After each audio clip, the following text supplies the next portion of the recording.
నమస్తే మేడం. మీ పేరు? నా పేరు కోట రాజేందర్. ఏం చేస్తుంటారన్న? మేము ఇక్కడ వ్యవసాయం చేస్తాం మేడం. వ్యవసాయం ఊళ్ళో చేస్తారు. వ్యవసాయం. ఎన్ని ఎకరాల భూమి ఉందన్న మీకు? మాకు 2 ఎకరాలు ఉంది మేడం. 2 ఎకరాలు ఉన్నాయి. వస్తుందా మళ్ళీ రైతు బంధువు? రైతు బంధు వస్తుంది మేడం. ఇంకేమేమి వస్తుంది? రైతు బీమా వస్తుంది. రైతు బంధు ఇస్తున్నారు. కాలంగా వాటర్ ఉంటున్నాయి. ఆ పంట నష్టం అయినా అవుతాం కేసీఆర్ ఎకరానికి 10,000 రూపాయలు ఇప్పించారు ఎమ్మెల్యే గారు. ఆ పంటనుతం ఖరాబ్ అయిన పంటనుతం ప్రభుత్వం కొంటుంది. ఇట్లా రైతులు ఏంటంటే మంచి గిట్టుబాటు ధర తెలంగాణ ప్రభుత్వంలో వచ్చేసి ఈ ఆత్మహత్యలు అలాంటివి ఏం లేకుండా తెలంగాణ ప్రభుత్వం మంచి ముందుకు తీసుకుపోతుంది. అందుకే ఇప్పుడు ఎవరైనా రైతులు కానీ తెలంగాణ ప్రభుత్వాన్నే కోరుకుంటున్నారు మేడం. సో, ఈసారి చాలా మంది కూడా కేసీఆర్‌ని గాకుండా తెలంగాణ గడ్డ పైన కాంగ్రెస్ జెండాని ఎగిరేపిద్దామని అనుకుంటున్నారు గదా! సో, అలాంటి వాళ్ళకి మీరేం జెప్తారు? ఎందుకంటే అలాంటి తెలంగాణ కేసీఆర్ కాకుండా వేరేటోళ్ళు ఎవరొస్తే వాళ్ళు మొన్ననే చెప్పారు 5 గంటల కరెంట్ ఇస్తామని. ఎందుకంటే 5 గంటల కరెంట్ వస్తే తెలంగాణ రైతులు పోతే వాళ్ళు బావిల కాడికి వెళ్తే పాములో తేల్లో ఒకటి చనిపోవడం జరుగుతుంది. అందుకే అది ఉద్దేశించే కేసీఆర్ తెలంగాణ ప్రభుత్వంలో ఎలాంటి రైతు ప్రాణ నష్టం కావద్దని 24 గంటల కరెంటు తీసుకొచ్చేసి పొద్దున వెలుగులనే రైతులు ఉపయోగించుకునే సౌకర్యం కల్పించారు. అందువల్ల ఇప్పుడు కేసీఆర్ 24 గంటల కరెంట్ ఇవ్వడం వల్ల అప్పుడు ఒక ఎకరం పండే పంట ఇప్పుడు ఒక 5 ఎకరాల మొక్కజొన్న పండుతుంది.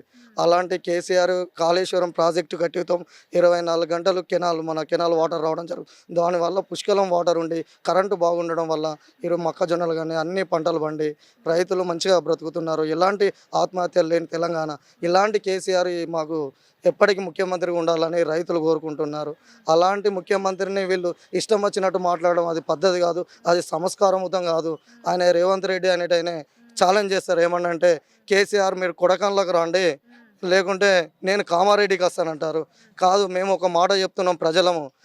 కేసీఆర్ కొడకంలకు ఆయన కామారెడ్డి కాదు, ఆయన రేవంత్ రెడ్డిని దమ్ముంటే పరకాలకు రమ్మాను, ఫస్ట్ ధర్మారెడ్డి మీద గెలవమాను, ఆ తర్వాత కేసీఆర్ మీద గెలుతాడు అనే నేను ఈ సభముఖంగా ఈ రైతులందరూ చెప్తున్నారు.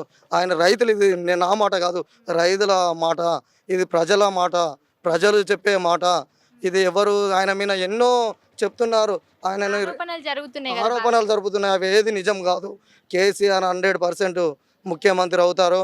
ధర్మారెడ్డి గారితో 100% చేస్తారు. ఆయన చేసిన మంచి పనులే ఆయనకి ధర్మారెడ్డి గారికి ఆశీర్వాదమై ఎక్కడికి పోయినా ఆయనకు ఆరతి పడుతున్నారు. జనరు మస్తు వందల మంది, వేల మంది చిన్న పిల్లగాని కాంచి సత్యంత ముసలోడి వరకు ధర్మారెడ్డి అనుకున్నారు. ఈరోజు ధర్మారెడ్డికి ఎలాంటి భయం లేదు, ఎలాంటి కేసీఆర్తో భయపడాల్సిన అవసరం లేదు. ఎట్లయినా కేసీఆర్ ముఖ్యమంత్రి అవుతాడు 100%. ఇది దీంట్లో తేడా ఏం లేదు. ప్రజలందరూ ఇదే కోరుకుంటున్నారు, ఇదే జరుగుతుంది అనేదో మేము తెలియజేస్తున్నాం మేడం. మా అభిప్రాయం మేమని కాదు, ఈ ఉన్న తెలంగాణ రాష్ట్రంలో ఉన్న రైతులందరూ ఇదే కోరుకుంటున్నారు. ఎంత గొప్ప మంచి మనసుతోనే కేసీఆర్ గారు చేసే పనులను జనం మొత్తం ఆదరిస్తున్నారు అందరూ. అందుకే ఆయన మళ్ళీ ముఖ్యమంత్రి అవుతాడు. ఇప్పుడానికి కాదమ్మా, చచ్చేంత వరకైనా ముఖ్యమంత్రిని కొనసాగుతాడు. వీళ్ళు ఎంతోమంది రేవంత్ రెడ్డి చెప్తున్నాడు, ఇంకెవరో చెప్తున్నారు. రేవంత్ రెడ్డి కాదు, వాళ్ళ తాత వచ్చిన కేసీఆర్ను ముఖ్యమంత్రిగా దింపలేరు. ఫస్ట్ అది చూసుకోమను, ఆయన పని ఆయన చేసుకోమనండి. కానీ కేసీఆర్ను తిట్టడం, ఆయన రేంజ్కి తగ్గట్టు మాట్లాడమని చెప్పండి. థ్యాంక్ యూ అన్న.